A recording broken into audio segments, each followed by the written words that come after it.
নমস্কার বন্ধুরা, আমি কল্যাণ, ট্রাভেল উইথ কল্যাণে আপনাদের সবাইকে স্বাগত। এই মুহূর্তে দাঁড়িয়ে আছি পেহেলগাঁওয়ে রাস্তার ধারে।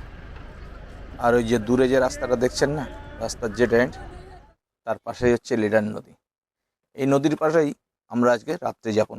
নদীর পাড়ে যে হোটেলে আমরা থাকব সেটা আপনাদের অবশ্যই দেখাবো, এবং আশেপাশে আরও বেশ কিছু হোটেল আছে যেগুলো আপনাদের দেখাবো। কিন্তু তার আগে চলুন আজকে আমার সঙ্গে পেহেলগাঁওটা ঘুরে দেখুন। প্রথমেই যাব বিখ্যাত বেতাব ভ্যালি, যেখানে বেতাব সিনেমার শুটিং হয়েছিল। বেতাব ভ্যালি দর্শনের পর আমরা যাব মামল টেম্পল। মামল টেম্পল দর্শন করার পরে আমরা যাব অনত দূরেই পেহেলগাঁও ভ্যালি। পেহেলগাঁও ভ্যালি দর্শন করার পরে আমরা সেখান থেকে যাব পেহেলগাঁওর আরেকটা অন্যতম আকর্ষণ আরু ভ্যালি। তাহলে চলুন আজকে আমার সঙ্গে ঘুরে দেখুন পেহেলগাঁও। গুড মর্নিং, এখন রয়েছি বেতাব ভ্যালিতে। আজকে আমাদের পেহেলগাঁওয়ের লোকাল সাইট ট্যুর শুরু হচ্ছে। আজকে 9 এপ্রিল। বেতাব ভ্যালির ভেতরে এখন ঢুকছি। এখন এখানে বেতাব ভ্যালি, আরু ভ্যালি এর লোকাল যে ফুল ডে সাইট ট্যুর হয় সেটা যদি আপনি করেন 3500 টাকার মধ্যে হয়ে যাবে। এদের রেট চার্ট সম্পূর্ণ দেওয়া আছে। আর যদি আরু ভ্যালি আর বেতাব ভ্যালি করেন সেক্ষেত্রে 2500 টাকার মধ্যে হয়ে যাবে। তবে ফুল ডে সাইট সিন করে মনে হয় ভালো হবে। দেখি আমরা তো ফুল ডে সাইট সিনেই যাচ্ছি। এখন প্রথম স্পট হলো গিয়ে বেতাব ভ্যালি। এই মুহূর্তে দাঁড়িয়ে আছি বেতাব ভ্যালির টিকিট কাউন্টারের সামনে।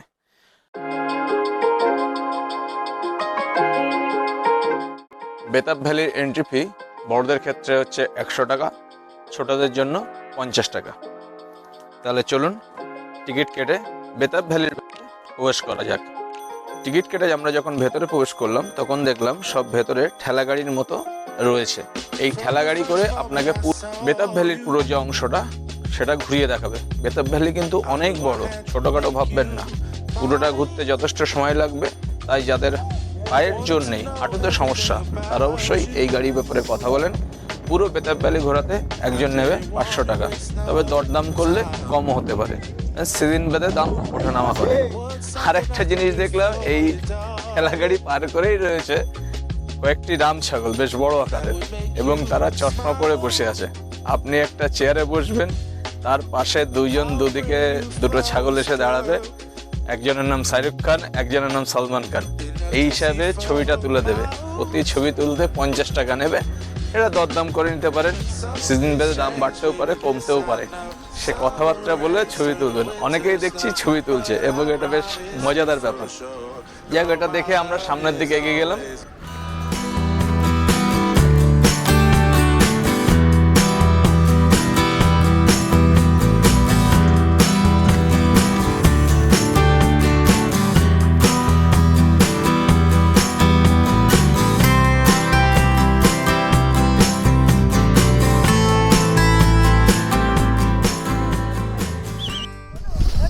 সানি দেওয়ালের বেতাব সিনেমার শুটিং এখানেই হয়েছিল, যার কারণে এইটার নাম হচ্ছে বেতাব ভ্যালি। বেতাব ভ্যালি এই সময় আসলে কিন্তু ভালো লাগবে না।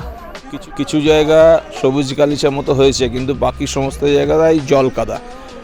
একে বৃষ্টি হচ্ছে, তারপর সবে এখন ঘাসটা ওঠার সময়, যার কারণে বেতাব ভ্যালি কিন্তু তার পূর্ণরূপ এখনও পায়নি। ভালো লাগছে, তবে খুব একটা যে ভালো লাগছে তা না।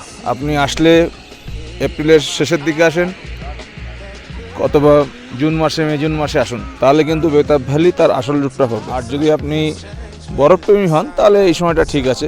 আর অতিরিক্ত বরফ যদি পেতে চান তাহলে জানুয়ারি ফেব্রুয়ারি ওই সময় আসলে কিন্তু পাবেন। নিচেই বরফ পাবেন, উপরে পাহাড়ের কোনোই বরফ পাবেন না।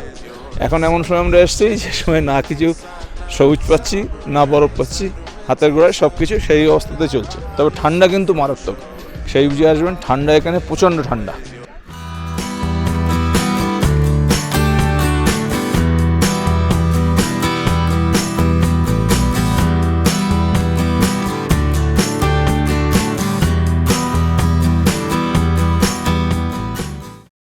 বেতাব ভ্যালিতে ঘুরতে আসার সেরা সময় হচ্ছে গিয়ে এপ্রিল মাসের শেষের দিক। তখন মোটামুটি সবুজ হয়ে যায় পুরো। ওই জায়গাটা অনেক বড়, ঘুরে ফিরে বেড়াতে ভালো লাগবে। এখানকার অথেন্টিক কাশ্মীরি ড্রেসও ভাড়া পেয়ে যাবেন। আর জিপ লাইনও করতে পারবেন। তাছাড়া ঘুরে ফিরে বেড়ানোর জন্য যথেষ্ট ভালো আছে, জায়গাটা অনেকটা বড়, ঘুরে ফিরে বেড়াতে ভালো লাগবে।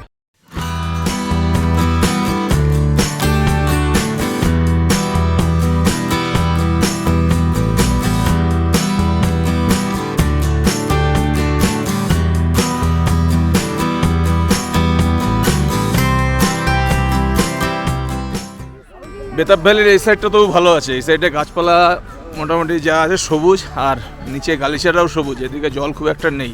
কিন্তু ওই সাইডটায়, যে সাইডটা আপনাদের প্রথমে দেখালাম, যেদিকে জিপ লাইন হচ্ছে, সেদিকে কিন্তু গাছপালার নেই আর জল কাদায় পরিমাণও বেশি, যার কারণে এই দিকটায় ঘুরতে আসবেন, এদিকটা ভালো লাগবে। গাছপালাও বেশ বড় বড় গাছপালাও আছে, সবুজ গালিচাটাও বেশ ভালো আছে। বেতাব ভ্যালি মোটামুটি আমাদের ঘোরা হয়ে গেল, ঘন্টা দুয়েক এখানে ছিলাম, ঘন্টা দুয়েক থেকে এবার আমরা যাব নেক্সট আমাদের যে পরের স্পটটা, সেই স্পটে। ভালো লাগবে এখানে, কিছু না করুন, এখানে রিল করে নেবেন, একটা রিল করলে এখানে খুবই ভালো লাগবে।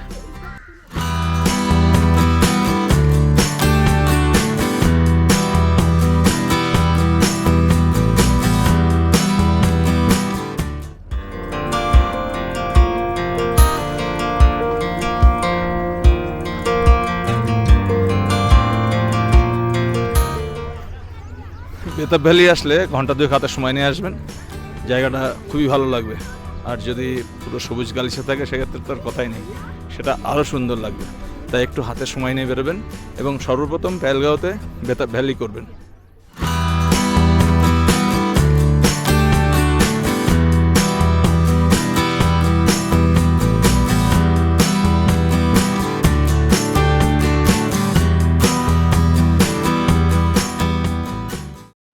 বন্ধুরা, কাশ্মীরের পেহেলগাম থেকে মাত্র 1 কিলোমিটার দূরে অবস্থিত মামলেশ্বর টেম্পল কাশ্মীরের অন্যতম প্রাচীন শিব মন্দির। বিশ্বাস করা হয় এই মন্দিরের ইতিহাস প্রায় 4000 বছরেরও বেশি পুরানো। জনশ্রুতি অনুযায়ী ভগবান শিব ও দেবী পার্বতী অমরনাথ যাত্রার পথে এই স্থানে কিছু সময় অবস্থান করেছিলেন। সেই কারণে এই স্থান হিন্দু ধর্মাবলম্বীদের কাছে অত্যন্ত পবিত্র বলে বিবেচিত হয়। ইতিহাসবিদদের মতে বর্তমান মন্দিরের কাঠামোটি 1200 শতকে কাশ্মীরের রাজা জয় সিংহের আমলে সংস্কার করা হয়। মন্দিরের ভেতরে একটি প্রাচীন শিবলিঙ্গ রয়েছে, যা আজও পূজিত হয়। এছাড়া এখানে একটি পুরানো গণেশ মূর্তি ও একটি রহস্যময় জলকুণ্ডও দেখা যায়। মন্দিরটি পাহাড়, পাইন বনে এবং লিডার নদীর মনোরম পরিবেশে অবস্থিত, তাই ধর্মীয় গুরুত্বের পাশাপাশি এটি একটি জনপ্রিয় পর্যটন কেন্দ্র। আজও হাজার হাজার ভক্ত ও পর্যটক এই প্রাচীন শিব মন্দিরে এসে ভগবান শিবের আশীর্বাদ গ্রহণ করেন এবং কাশ্মীরের ঐতিহ্য আধ্যাত্মিকতার এক অনন্য সাক্ষী হয়ে ওঠেন। পেহেলগামের সৌন্দর্যের মাঝে দাঁড়িয়ে থাকা মামলেশ্বর মন্দির শুধু একটি মন্দির নয়, এটি কাশ্মীরের হাজার বছরের ইতিহাস ও বিশ্বাসের জীবন্ত প্রতীক।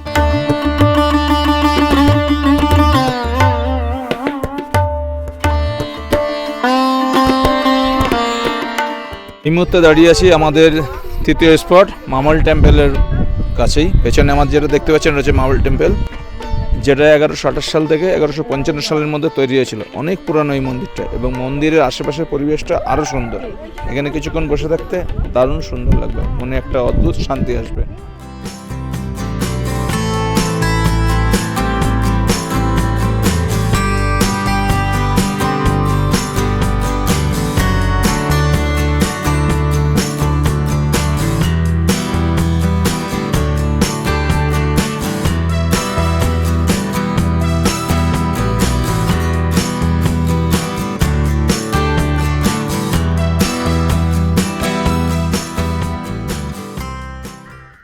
গাড়ি এসে দাঁড়ালো এখন আরু ভ্যালিতে।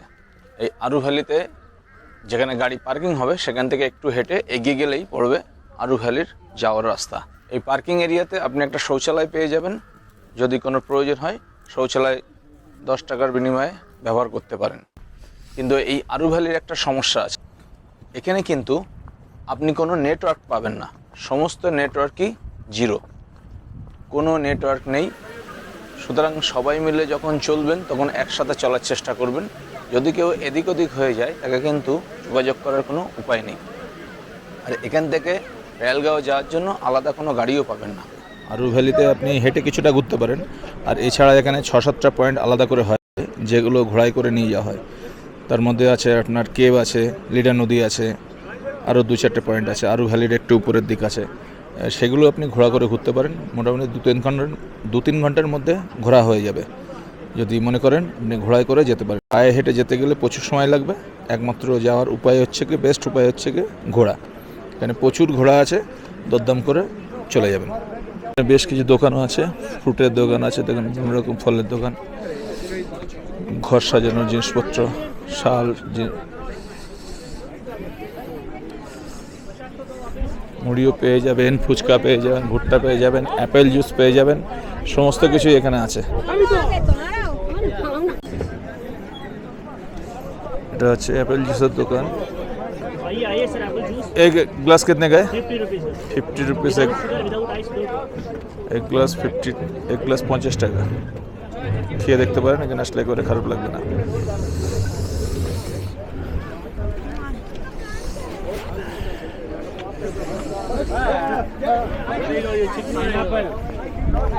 এদিকে একটা আছে, এর পাশে একটা আছে, দুখানা আছে এখানে।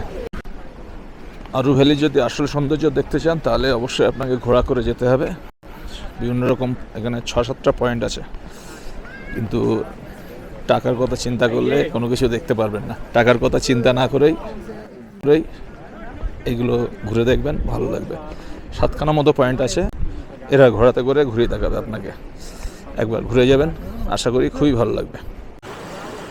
পাহাড়ের মাথায় সব বরফ জমে আছে, একেবারে সমস্ত পাহাড়ের মাথায় বরফ জমে আছে। আর তার নিচে যে পাইন গাছ রয়েছে, সেই পাইন গাছের মাথায়ও বরফ জমা, পাতায়, মাথায়, সমস্ত জায়গাতেই রয়েছে। দেখে মনে হচ্ছে ক্রিসমাস ট্রি।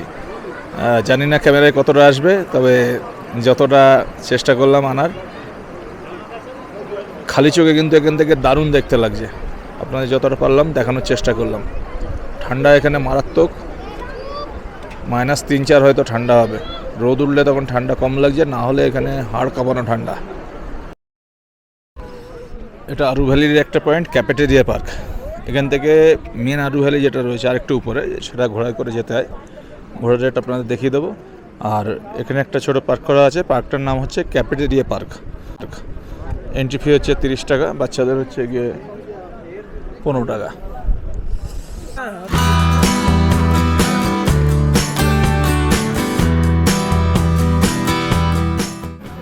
এই আরু ভ্যালি এটাই মোটামুটি আমাদের শেষ পয়েন্ট। এখান থেকে আমরা সোজা হোটেলে চলে যাব।